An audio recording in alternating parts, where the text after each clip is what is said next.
Petrus 1 ayat yang ke-14. Kita sama-sama dalam hitungan yang ketiga. 1, 2, 3.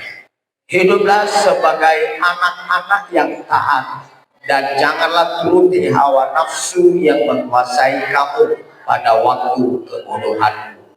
Silakan duduk Bapak Ibu Saudara sekalian. Nah, bahasanya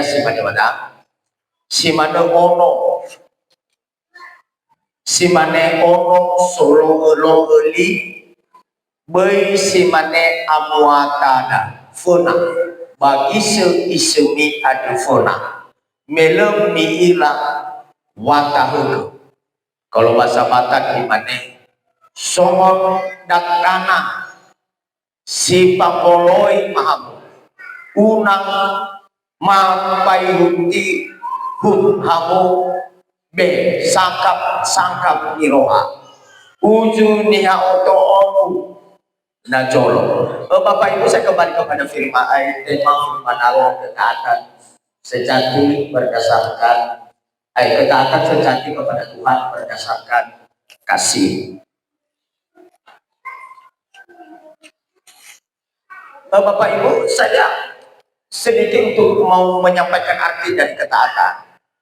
Dikatakan di sini, ketaatan bukanlah sebuah beban, melainkan wujud cinta, rasa hormat, dan buah dari iman yang hidup di dalam Kristus. Ketaatan bukan beban, Bapak Ibu. Dengan noro semua itu adalah merupakan sebuah ketaatan. Tengah noro dan tengah beban, Bapak Ibu. Tapi ketaatan adalah itu mewujudkan cinta, rasa hormat, dan kuat dari iman yang hidup di dalam Kristus. Itu yang disebut dengan ketaatan, Bapak Ibu Saudara. Bapak Ibu Saudara, ketaatan kalau bahasanya adalah follow-ly. Itu adalah satu ketaatan, Bapak Ibu. Dalam pelayanan, sekali lagi, dalam pelayanan, baik teman-teman dalam pelayanan pekerjaan Tuhan Saudara, adalah wujud untuk menunjukkan ketaatan, adalah persyaratan. Kalau bagi kita Saudara, persyaratan harus berdoa. Makanya ada doa Jumat malam, Saudara. Itu sebenarnya adalah sepele, Bapak Ibu. Berdoa itu adalah hal yang sepele, tapi sebenarnya Bapak Ibu Saudara, itu adalah satu persyaratan bahwa kita taat dalam pelayanan yang Tuhan percayakan bagi kita. Amin. Itu adalah satu persyaratan, adalah pelayanan yang Tuhan percayakan bagi kita. Itu adalah satu persyaratan bahwa kita taat dalam pelayanan pekerjaan Tuhan. Nah, kalau ada orang yang melayani Tuhan tanpa ikut dalam persyaratan itu, maka dia bukan orang yang taat. Maka pun bisa disebut bahwa dia adalah orang yang melawan dengan persyaratan, melawan dengan aturan, melawan dengan apapun, Bapak Ibu Saudara. Makanya pernah saya sampaikan sama Ibu Kepala, mungkin nanti dalam pujian dan pemimpin pujian dan apa ini kita kembali ke dulu. Kenapa? Kau yang memimpin pujian, saya yang khotbah. Karena semua pelayan tidak taat, melawan semua. Dan kadang-kadang saya kembali dalam 1 bulan ini di Tunggal Basir saya buat seperti itu. Tidak boleh lagi melayani Tuhan. Karena semua waktu pesta kemarin mereka semua pelayan meninggalkan pergi ke pesta. Berarti lebih utama pesta daripada Tuhan. Nah, ini yang paling penting dalam kehidupan kita. Ketaatan bukanlah beban, Bapak Saudara. Persyaratan melayani Tuhan, apa salahnya kita ikuti persyaratannya, kita ikuti ketaatannya. Kadang-kadang kita berdoa, Saudara, tidak sampai 1 jam. Saudara, tidak sampai 1 jam. Itu adalah satu syarat bagaimana kita bisa berdoa kepada Tuhan. Pada hakikatnya, Saudara, arti dan hakikat ketaatan berasal dari kasih. Ketaatan yang benar lahir karena kita mengasihi Tuhan yang sudah lebih dahulu mengasihi kita di kayu salib. Kenapa muncul ketaatan? Karena Bapak Ibu Saudara, dalam Filipi berkata bahwa Yesus taat kepada Allah dan ketaatannya itu sampai mati di kayu salib. Nah, ini salah satu contoh bagi kita. Ketaatan mati di kayu salib berarti merupakan sebuah pengorbanan yang akan kita berikan bagi Tuhan, Bapak Saudara. Kalau kita bertanya dalam hati kita, Bapak Saudara, sampai saat ini apa yang sudah kita berikan bagi Tuhan? Sampai saat ini kita renungkan saja dulu. Apa yang sampai saat ini kita berikan sama Tuhan? Makanya Bapak Saudara, bahwa arti hakikat daripada ketaatan itu berasal dari kasih. Bicara soal kasih adalah bicara soal pengorbanan. Bicara soal kasih adalah bicara soal pemberian. Bicara soal kasih adalah bicara soal Bapak Saudara apa yang kita berikan bagi Tuhan. Itu disebut dengan ketaatan. Kita lihat Bapak Saudara, ada berapa ketaatan. Kenapa bisa muncul ketaatan, Bapak Saudara? Ketaatan muncul, Bapak Saudara, adalah ketika kita mendengar. Ketaatan muncul adalah ketika kita mendengarkan firman Allah. Dalam 1 Samuel 15 ayat 22 berkata, mendengar kata Samuel kepada Raja Saul, mendengar suara Tuhan, mendengarkan lebih baik daripada korban sembelihan, memperhatikan lebih baik daripada lemak domba jantan. Amin. Munculnya ketaatan Bapak Ibu Saudara adalah munculnya ketaatan ketika kita mendengarkan suara Tuhan. Bukan suara lain, Bapak Saudara, suara firman Allah. Amin. Haleluya.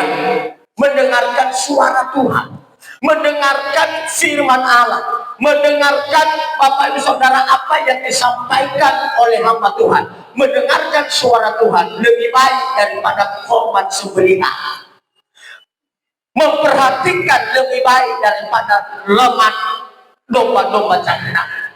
Bapak Ibu Saudara, mendengarkan suara Tuhan lebih baik daripada pengorbanan, mendengarkan lebih baik daripada korban sembelihan, mendengarkan lebih baik daripada lemak domba-domba jantan. Saudara, itu yang disebut dengan mendengarkan. Maka Bapak Saudara, dalam sebuah baca indera kita, bahwa Tuhan memberikan kita telinga dua.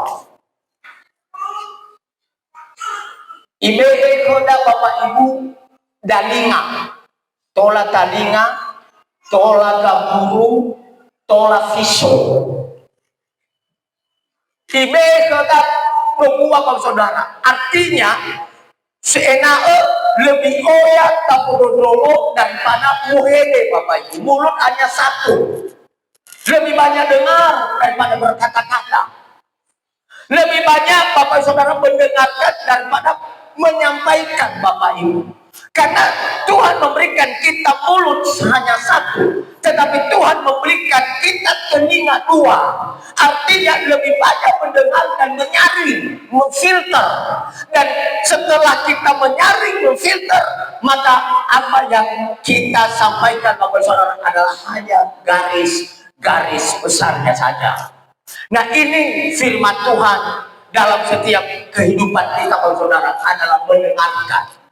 Maka Bapak Saudara banyak mendengar, apalagi kalau jemaat ibu-ibu lah salah satu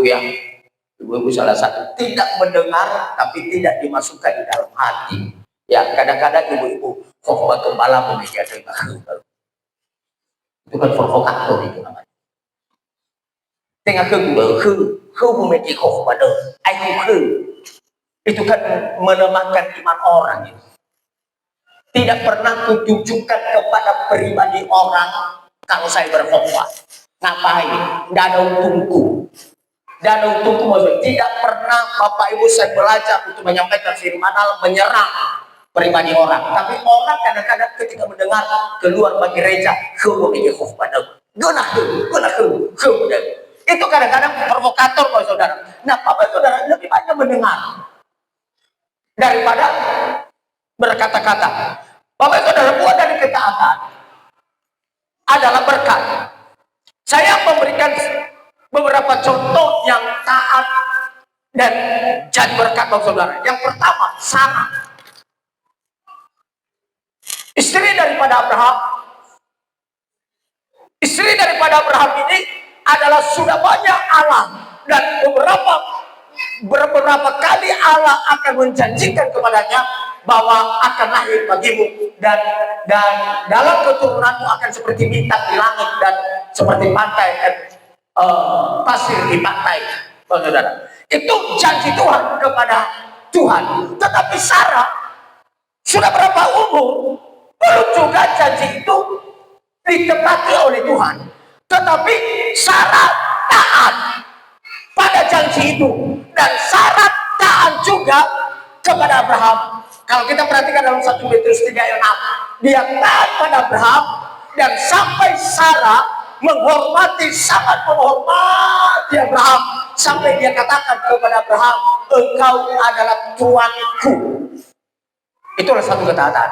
Sangat taat, saudara. Ketika engkau adalah tuanku, dia taat pada Abraham, dan akhirnya buah dari ketaatannya, Bapak Saudara, adalah mendapatkan dan dia melahirkan Ishak dalam umur 90 tahun, Bapak Ibu. Dalam umur 90 tahun dia melahirkan Ishak, dan dia berkata bahwa Tuhan sudah mengaruniakan kepadaku anak, dan mereka memberikan nama adalah Ishak, karena dia berkata, saya tertawa ketika dia lahir kepadanya umur 90 tahun. Maka Bapak Saudara, berapa lama dia taat, berapa tahun dia taat, maka Bapak Saudara adalah akhirnya ketaatannya adalah dia mendapatkan berkat Tuhan. Yang menjadi pertanyaan Bapak Saudara bagi kita, sudah sampai kapan kita sudah taat sama Tuhan? Minggu kemarin saya katakan ke saudara bahwa kehidupan kita ditentukan bukan langkah awal, tapi kehidupan kita ditentukan adalah langkah akhir. Itu yang pertama. Yang kedua, Nuh Bapak Saudara, Nuh taat kepada Tuhan. Dalam Kejadian 6 ayat 14 dan 15, Nuh sudah murka aku sama manusia di muka bumi. Cobalah buat bagimu bahtera. Padahal Bapak Ibu Saudara, tempat Nuh di situ adalah pegunungan, sama dengan Toga Basir, Bapak Ibu. Di mana ada sungai, sungai yang ada Toga Basir adalah sungai yang tidak bisa dioperasi. Nuh, perbaikanlah, buatlah bagimu bahtera. Tuhan yang atur ukuran, Bapak Ibu. Panjangnya 300 hasta dan lebarnya 50 hasta dan tingginya adalah 30 hasta tingginya. Tuhan yang atur. Datang juga Nuh, diambilnya kayu yang bagus dari hutan, kayu-kayu gofir, kayu yang baik, kayu yang tahan, kayu yang terbaik, dibuatnya bahtera sesuai dengan ukuran yang diberikan oleh Tuhan, Bapak Ibu. Mulailah dia buat bahtera. Ketika dia mulai buat bahtera, banyak orang yang ejek. Nuh, dia buat bahtera, tidak ada sungai, tidak ada danau, tidak jauh dari laut. Itu sudah mulai gila, sudah mulai stres, sudah mulai bodoh, mulai diejek, mulai dihina. Kenapa dia buat bahtera yang tidak ada air? Dan akhirnya setelah bahtera itu selesai sesuai dengan ukuran Tuhan, Bapak Ibu Saudara, maka Bapak Ibu Saudara sekalian, setelah selesai itu lalu Allah berkata, masuklah ke dalam bahtera satu-satu pasang. Mereka masuk dalam bahtera, anaknya dan juga binatang satu-satu pasang, saudara. Maka setelah itu Tuhan menurunkan hujan ke bumi, dan sehingga manusia banyak orang yang tolong kami, masukkan kami ke dalam.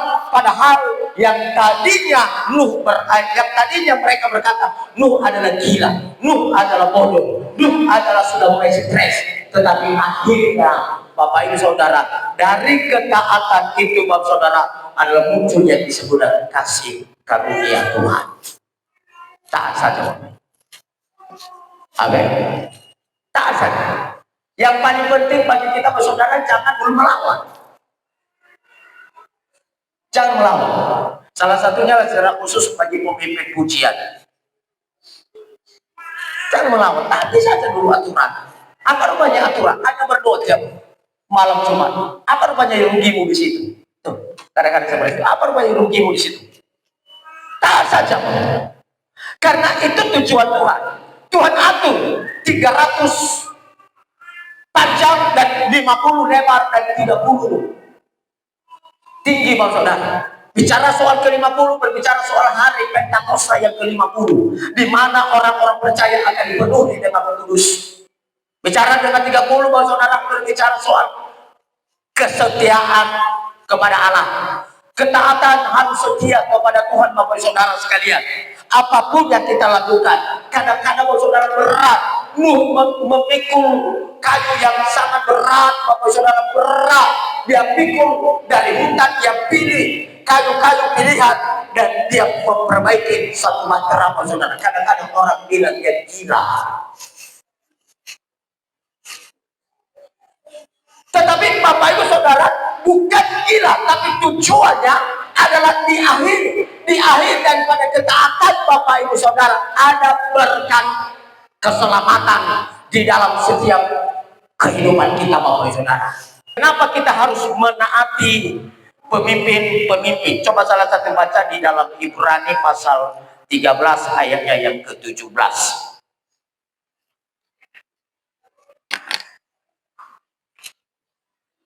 Ibrani 13 ayat 17.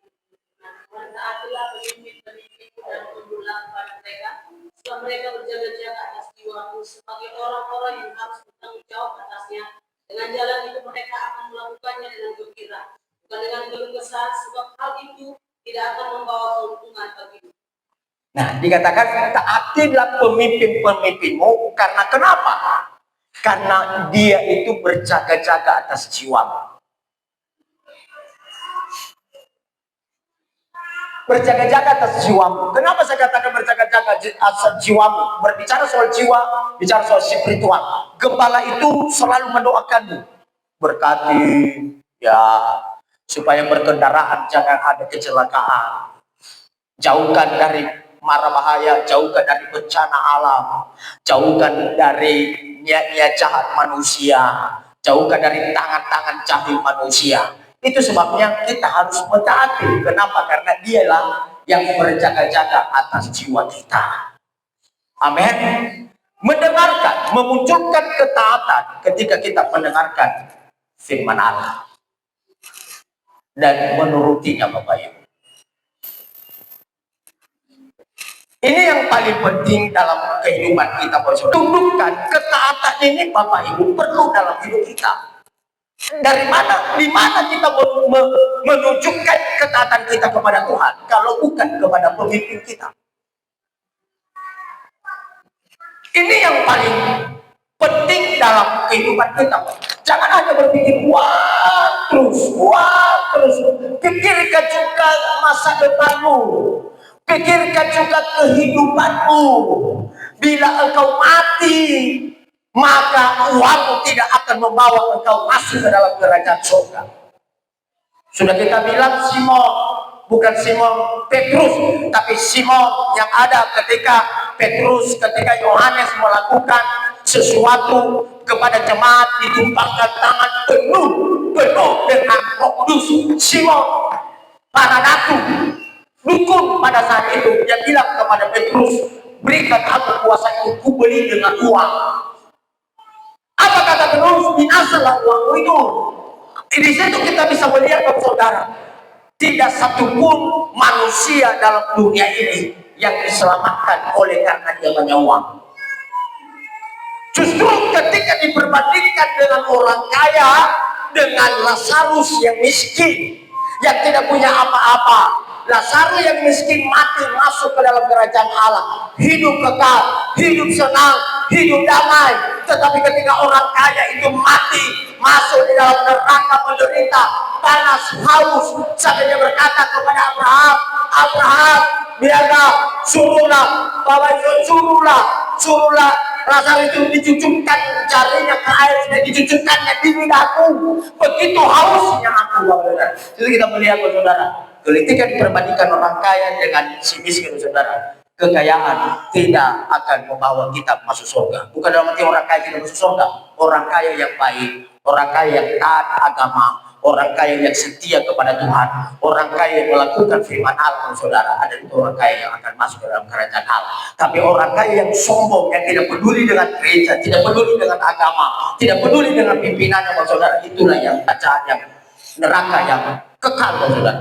Nah, artinya, saudara, ketundukan ini, ketaatan ini yang harus kita lakukan dalam setiap kehidupan kita, saudara.